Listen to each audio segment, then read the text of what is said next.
Very good morning and Jai Gurudev to all of you. Now we are going to start the next topic of chapter 1.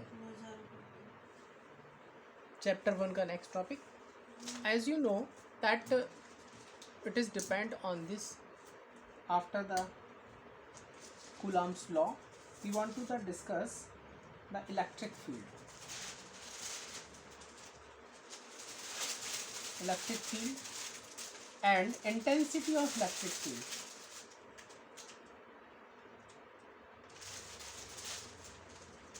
Intensity of electric field. As you know, first of all we want to discuss the electric field.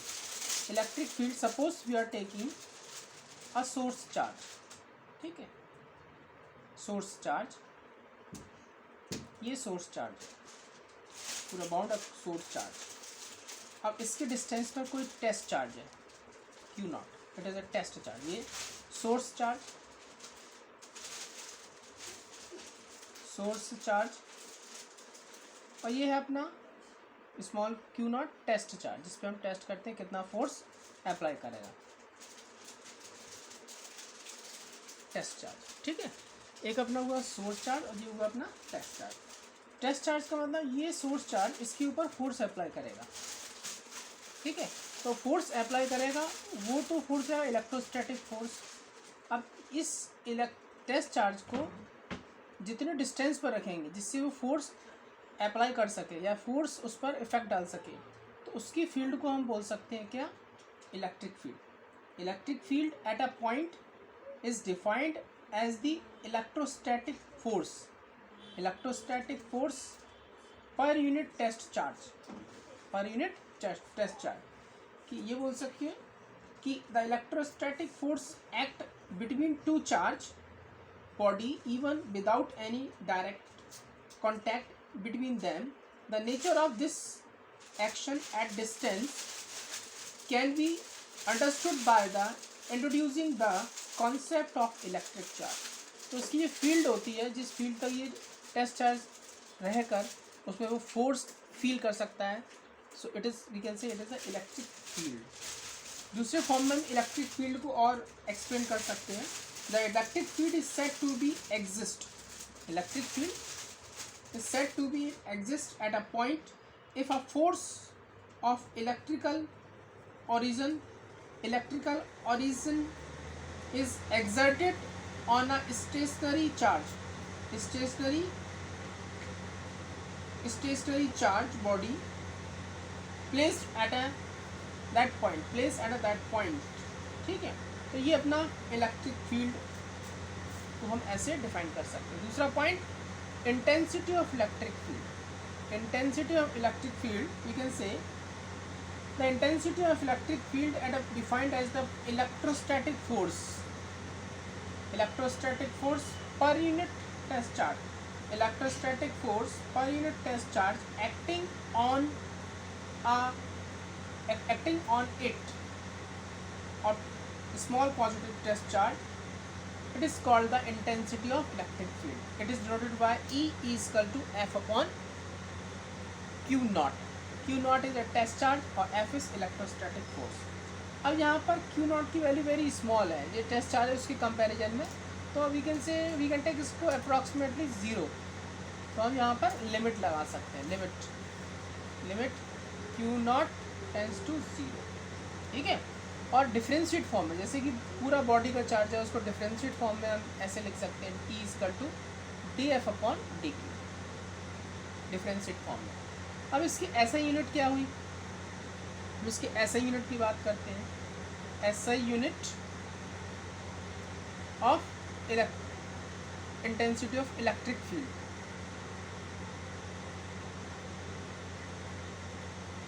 ठीक है, SI unit of electric field. You know that कि SI unit of electric field and dimension formula also. DF मतलब dimensional formula, DF मतलब dimensional formula. SI unit की जो F और Q की होगी वही SI यूनिट हो गई, या न्यूटन पर कूलम. ठीक है, अब CGS यूनिट इसकी क्या हुई, न्यूटन की प्लेस पर डाइन पर कूलम. अब इसमें कूलम नहीं होगी, इसकी यूनिट क्या होती है, क्या, उसकी यूनिट हम we can say the unit of this, तो हम इसको बोल सकते हैं डाइन पर फ्रैंकलिन, क्योंकि CGS यूनिट होती है चार्ज की फ्रैंकलिन। ठीक है, अब डायमेंशन फॉर्मूला की बात करते हैं कि डायमेंशन फॉर्मूला क्या होगा। तो dimension formula we can write in a form of dimension formula of force and dimension formula of charge. Dimension formula force का हुआ MLT-2 और चार्ज का हुआ AT। ठीक है, क्योंकि I=Q/T होता है, इससे Q=IT और चार्ज Q, I का हो गया एम्पियर और T का हो गया टाइम, दैट इज AT। ये हुआ अपना dimension formula of charge AT। इसको थोड़ा सा सिंप्लीफाई किया जाए तो वी कैन गॉट MLT, ये हो गया 1 ऊपर गया -3 A -1, तो it is a dimension formula of electric intensity of electric field MLT की पावर -3 A -1। ठीक है, MLT -3 A -1, it is the dimension formula of intensity of electric field. ठीक है, अब हम बात करते हैं कि फोर्स, इसके थ्रू इलेक्ट्रोस्टैटिक फोर्स क्या होगा, फोर्स कितना निकलेगा। सिंपल फोर्स निकलेगा F=E × Q0। ठीक है, ये इलेक्ट्रोस्टैटिक फोर्स का फॉर्मूला हुआ। ठीक, electrostatic force = charge into electric field हम निकाल सकते हैं फॉर्मूला। अब हम इंटेंसिटी ऑफ इलेक्ट्रिक फील्ड निकालेंगे एक पॉइंट चार्ज के लिए। इस टॉपिक कंटिन्यू करते हैं। So we have to calculate electric field.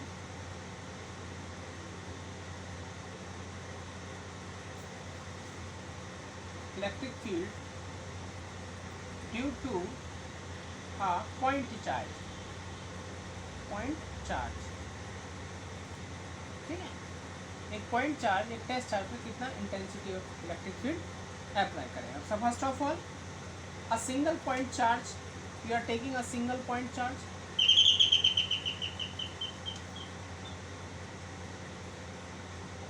Single point charge, source charge हो गया ये Q। अब ये एक test charge Q0 is a test charge. ठीक है, टेस्ट चार्ज P पॉइंट पर है। How much in force applied on Q0 charge, तो वी हैव टू कैलकुलेट। ठीक है, अब first of all we have to consider we are taking a single point charge and Q0 is the test charge show in the figure. ठीक है, so we note that the electrostatic force F=K Q1 Q2 मतलब Q0 upon R square. अब vector form में ले रहे हैं तो R cap ऐसा ले लीजिए। ठीक है, उसमें कोई प्रॉब्लम नहीं है, R स्क्वायर। ठीक है, R square. Now by electric field, intensity of electric field E=F/Q0 test charge के through. So we can put the value of F, यहाँ पर पुट कर दीजिए। So we got K Q0 upon R square upon Q0। So we got Q0 से Q0 cancel, KQ upon R square. ये intensity of electric field unit newton per coulomb. तो ये formula हो गया इंटेंसिटी ऑफ इलेक्ट्रिक फील्ड। आप vector form में लेना है तो ऐसे लिख लीजिए, और we can write in form of K1/4πε0 Q upon R square R cap, और न्यूमेरिकल फॉर्म में इसको हम 9 × 10⁹ Q अपॉन R स्क्वायर। और अगर ऐसे भी लिखना तो ऐसे भी लिख सकते हैं, अदरवाइज न्यूटन पर कूलम। ये इंटेंसिटी ऑफ इलेक्ट्रिक फील्ड का फॉर्मूला यूज़ होगा ये भी।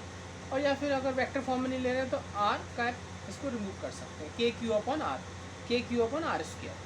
ठीक है, ये intensity of electric field at a point charge के थ्रू हम फॉर्मूला यूज़ करेंगे। ठीक,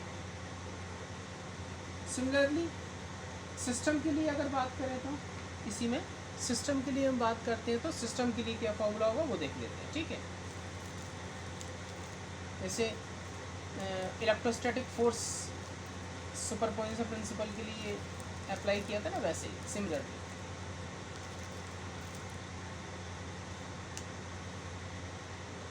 इलेक्ट्रोस्टैटिक फोर्स पॉइंट चार्ज की प्लेस पे हम क्या लगते हैं, सिस्टम के लिए, फॉर अ सिस्टम। अब सिस्टम में क्या होता है, सिस्टम में बहुत सारे वो होते हैं पॉइंट चार्ज, बहुत सारे चार्ज होते हैं। अब इसके लिए हम निकालेंगे तो सारे पॉइंट चार्ज के एक दूसरे पे इलेक्ट्रोस्टैटिक फोर्स अप्लाई करेंगे, ठीक है। अब इलेक्ट्रोस्टैटिक फोर्स अप्लाई करेंगे तो वो एक दूसरे पे क्या कर रहा है, वो इलेक्ट्रोस्टैटिक फोर्स की वैल्यू निकालना पड़ेगी। सपोज हम ई की हम कैलकुलेट कर रहे हैं, किसी पॉइंट टारगेट कर रहे हैं Q1 पॉइंट चार्ज को, ठीक है।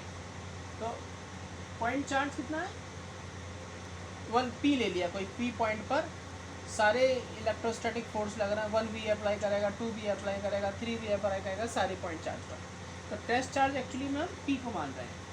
तो इस कंडीशन में हम E का, जैसे E का डायरेक्ट फॉर्मूला बनाएंगे by formula of intensity of electric field, E equal to F upon Q होता है K Q1 अपॉन R1P, 1P बना 1 और R1P ये ऐसे, ये इस टाइप से ये E1 के लिए हो गया। सिमिलरली E2 के लिए K Q2 R2P, मतलब सेकंड चार्ज P पॉइंट, जो P पॉइंट अपन ने टारगेट चार्ज लिया है टेस्ट चार्ज, उस पर फोर्स अप्लाई कर रहा है R2P क्या, और सिमिलरली ये कंटिन्यू चलता जाएगा by principle of superposition. Principle of superposition,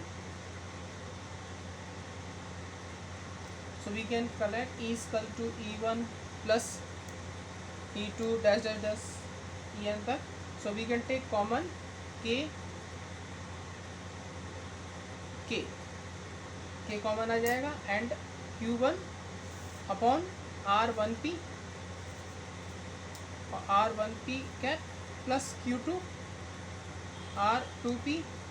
R2P cap and so on.